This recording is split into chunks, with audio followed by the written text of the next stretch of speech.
أحبتي، عندنا استعداد نشكو لبعضنا ساعات، لكن في جفاء بيننا وبين الله عز وجل، في جفاء بيننا وبين الله سبحانه وتعالى. لو بدل من أن نشكو للبشر ساعة فرشت سجادتك وصليت 10 دقائق وقلت يا قريب يا رب اللهم اجعل لي من كل هم فرجا، ومن كل ضيق مخرجا، ومن كل بلاء عافية. ابن عباس سافر، لا اتصالات ولا جوالات، ولا يستطيع أن يطمئن على أهله، وعنده بنية تساوي عندها الدنيا وما فيها. رجع بعد سفره متجه إلى بيته، أول ما دخل إذ بذاك الرجل يفاجئه: ابن عباس عظم الله أجرك في ابنتك. شوفوا الصدمة، وانظر إلى الفاجعة، من جربها يعرفها.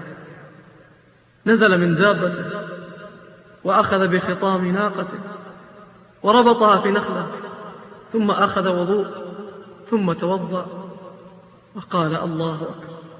لما انتهى من صلاته جاءه الناس: يا ابن عباس يأتيك الخبر بموت ابنتك، ما سألت، ما ذهبت البيت تنظر ما الخبر كيف ماتت، مباشرة صليت.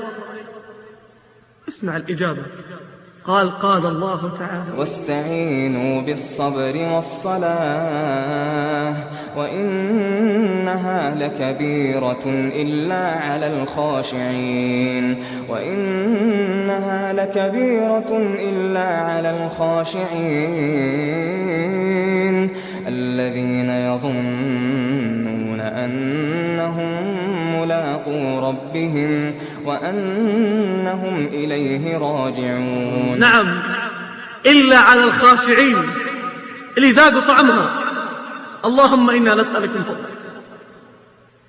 فقال لهم الله يقول: واستعينوا بالصبر والصلاة، وأنا صبرت وصليت وأحس أني مرتاح.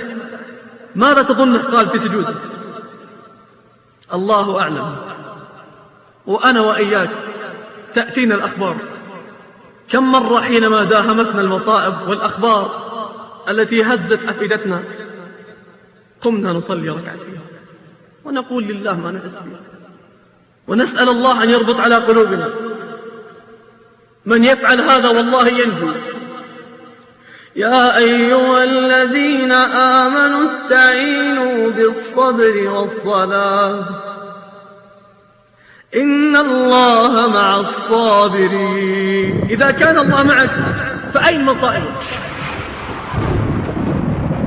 يا أيها الذين آمنوا استعينوا بالصبر والصلاة استعينوا بالصبر والصلاة إن الله مع الصابرين. ولا تقولوا لمن يقتل في سبيل الله أموات بل أحياء ولكن لا تشعرون. ولنبلونكم بشيء من الخوف والجوع ونقص من الأموال والأنفس والثمرات وبشر الصابرين الذين إذا أصابتهم مصيبة قالوا إنا لله الذين إذا أصابتهم مصيبة قالوا إنا لله وإنا إليه راجعون. أولئك عليهم صلوات من ربهم ورحمة وأولئك هم المهتدون.